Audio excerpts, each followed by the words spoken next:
আমাদের আপনাদের সুপরিচিত জাহাঙ্গীর স্বরাষ্ট্র উপদেষ্টা সাহেব পদত্যাগ করছেন। ইতিমধ্যে আপনারা অনেকে জেনে গেছেন।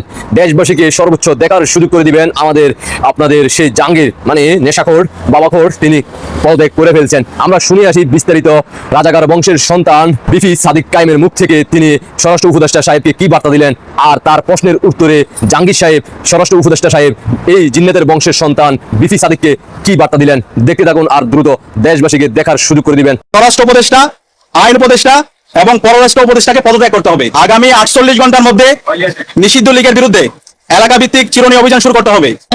আলু এখন শুরু হয়ে গেছে। আরেকটা আপনারা এবারে এনশিওর করবেন যে নেদারল্যান্ড থেকে যে আলুর বাক্সগুলি আসতেছে ওই বাক্সগুলির মধ্যে দাম থাকে। আমাদের 1 নম্বর দাবি, আমাদের ভাই উসমান হাদির উপর গুলিবর্ষণের সঙ্গে জড়িত প্রত্যক্ষ হামলাকারী, পরিকল্পনাকারী ও সহায়তাকারী সকল সন্ত্রাসীদেরকে গ্রেফতার করতে হবে। গোয়েন্দা সংস্থা সহ রাষ্ট্রের সকল সংশ্লিষ্ট অর্গানকে দ্রুত জবাবদিহির আওতায় নিয়ে আসতে হবে এবং যাদের গাফলতি প্রমাণিত হবে তাদের বিচারের মুখোমুখি করতে হবে। একই সঙ্গে যারা এই হামলাকে সমর্থন জুগিয়েছে, হাদি ভাই এবং জুলাই বিপ্লবীদের হত্যাযোগ্য করে তুলেছে, সেই কালচারাল ফেসিস্টদেরকে সামাজিকভাবে বয়কট করতে হবে। এইসব ব্যবস্থা অনতিবিলম্বে দৃশ্যমান করতে হবে। 2 নম্বর দাবি, আগামী 48 ঘন্টার মধ্যে নিষিদ্ধ লীগের বিরুদ্ধে এলাকা ভিত্তিক চিরুনি অভিযান শুরু করতে হবে।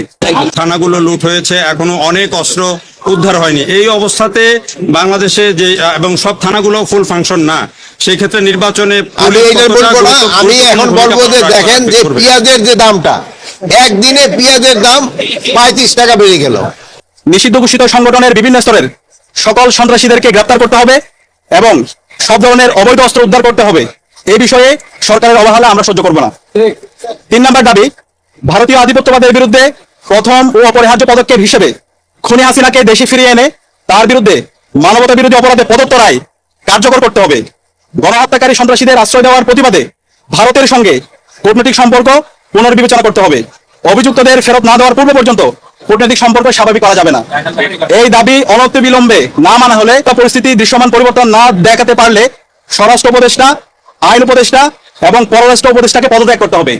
এই 3 দফা দাবি আমরা জানিয়েছি এবং একই সাথে আমরা গতকাল থেকে বাংলাদেশের সকল ছাত্র সংগঠন, সিভিল সোসাইটি, সাংবাদিক এবং জুলাইয়ে যে সমস্ত সংগঠনগুলো তৈরি হয়েছে, জুলাইয়ের যারা আমাদের সহযোদ্ধা ছিল, আমরা সবার সাথে গতকাল থেকে যোগাযোগ করছি, মিটিং করছি।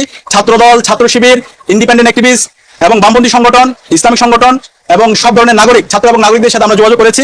আমরা সারা দেশে সবাইকে ঐক্যবদ্ধ হওয়ার জন্য আমাদের ফেসিবাদের বিরুদ্ধে, আমাদের কমন এনিমি ভারতের যে হচ্ছে যারা বাংলাদেশে দাসত্ব কায়েম করতে চায় এবং একই সাথে এই পতিত ফেসিস্টদের বিরুদ্ধে আমাদের ঐক্যবদ্ধ হওয়ার জন্য আমরা সবার সাথে কথা বলেছি এবং সকল ফেসিবাদ বিরোধী যারা আন্দোলন সংগ্রাম করছে সবাই একমত হয়েছে এবং খুব দ্রুতই সকল ফেসিবাদ বিরোধী আমরা যারা জুলাই একসাথে নেমেছিলাম আমাদের সম্মিলিত কর্মসূচি আপনাদের। এটা কিভাবে সম্ভব? আমি এটা বলবো না, আমি এখন বলবো যে দেখেন যে পেঁয়াজের যে দামটা, একদিনে পেঁয়াজের দাম 35 টাকা বেড়ে গেল। এটা কিভাবে সম্ভব? কি দেখলেন তো, এটা হচ্ছে জিন্নাতের বংশের সন্তানের দুই পক্ষের কথা কাটাকাটির দৃশ্য। কারণ উভয়ই কিন্তু হাদির সাথে জড়িত, মানে হাদিকে হত্যার সাথে জড়িত। এটা হচ্ছে বাংলাদেশের যে সিনেমা চলতেছে, সিনেমার শুটিংটা একটু আপনাদের কাছে তুলে ধরার চেষ্টা করলাম। আশা করি বুঝতে পারছেন। দেশবাসীকে দেখার সুযোগ করে দিবেন। ইনকলাব মঞ্চ হয়ে যাবে যে কোনো মুহূর্তে। স্বরাষ্ট্র উপদেষ্টা সহ আসিফ নজরুল থেকে শুরু করে তাজবিন শফিক থেকে আবু সাইদ হয়ে যাবে। সবাই একের পর এক, শুধুমাত্র সময়ের অপেক্ষা। আল্লাহ হাফেজ।